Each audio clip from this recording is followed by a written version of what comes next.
पिछली कहानी में हमने समझा था कि भगवान विष्णु ने कैसे अपने माया से अपना सर बदलकर हयग्रीव रूप धारण किया ताकि असुर का विनाश कर सके।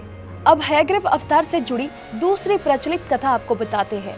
देवी भगवत पुराण के अनुसार दो दैत्यों ने वेदों को चुराकर समुद्र में छुपा दिया।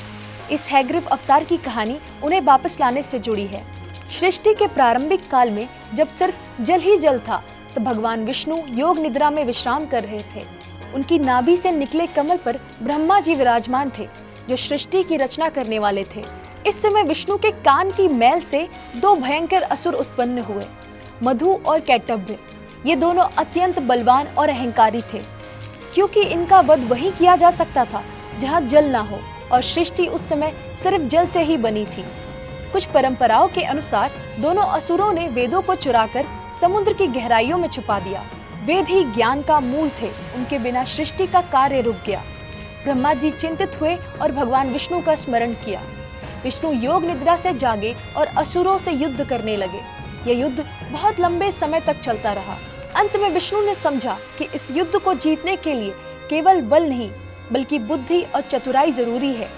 उन्होंने असुरों को भ्रमित करते हुए कहा, तुम दोनों अति बलवान हो, मैं तुमसे प्रसन्न होकर तुम्हें वरदान देना चाहता हूँ।